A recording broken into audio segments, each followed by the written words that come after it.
नमस्कार, कैसे हैं आप लोग।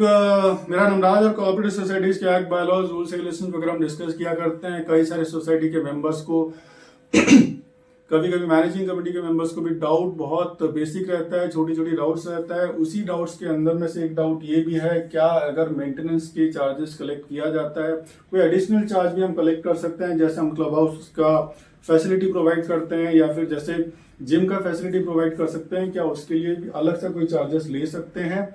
तो ये आज हमारा बेसिक डाउट जो है, इसी को रिजोल्व करने की कोशिश करेंगे। तो जनरली जब जैसे बिल्डर वगैरह से आप हैंड ओवर होता है, सोसाइटी का फॉर्मेशन होता है, जो कॉमन एमिनिटीज जो दिया हुआ है, तो वो सारे मेंटेनेंस के चार्जेस में ही आ जाते हैं। आपको अलग सा चार्जेस कलेक्ट नहीं करना चाहिए, वो इलीगल होगा।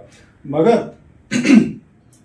अगर वैलिड किस कंडीशन में होगा, for the resident welfare association या कोऑपरेटिव हाउसिंग सोसाइटी या अपार्टमेंट ओनर्स एसोसिएशन। अगर आपके डीड ऑफ डिक्लेरेशन मतलब जिसके अंदर मेंबर्स के राइट्स वगैरह, मेंबर के ऑब्लिगेशंस वगैरह, वो सारी चीजें डिफाइंड है, वो सारी चीजें उसमें डिफाइडेड है, रिटन में लिखा हुआ है, या फिर आपके बायलॉज में अगर ऐसा प्रोविजंस है, या फिर प्रॉपर्ली अडॉप्टेड रूल्स के अंदर अगर आता है जो एसोसिएशन ने अडॉप्ट किया होगा, अगर ऐसा प्रोविजन है तो आप एडिशनली चार्जेस ले सकते हो for the club houses, for the swimming pool वगैरह, उसके लिए आप ले सकते हो। तो कोई तकलीफ नहीं है, उसमें वो इलीगल नहीं होगा।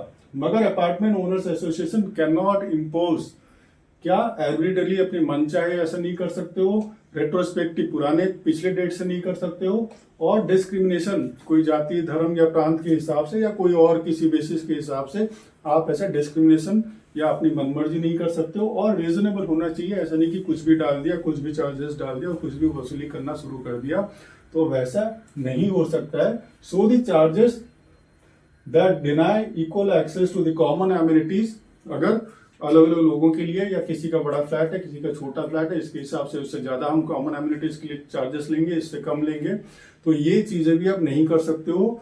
तो हाँ, आप ले सकते हो, मगर उसका प्रोविजन जैसे होना चाहिए। अगर वैसे इनकॉर्पोरेट अगर किया होगा किसके अंदर, डीड ऑफ डिक्लेरेशन के अंदर या बायलॉज के अंदर, या फिर properly adopted rules of the association के हिसाब से, तो आप ऐसे कर सकते हो। तो ऐसी चीजें लीगल होगा, अदरवाइज ये इलीगल होगा। जनरली ये जो एमिनिटीज है वो उसके लिए अलग सा चार्जेस आप नहीं लोगे, वो आपके मेंटेनेंस के चार्जेस में ही आ जाएगा। तो ऐसे ही कोऑपरेटिव सोसाइटीज के एक्ट, बायलॉज, रूल्स के अलग अलग प्रोविजंस को जानने के लिए और बेसिक चीजों को भी जानने के लिए आप साथ में जुड़े रहिए। आप सबका बहुत सारा धन्यवाद।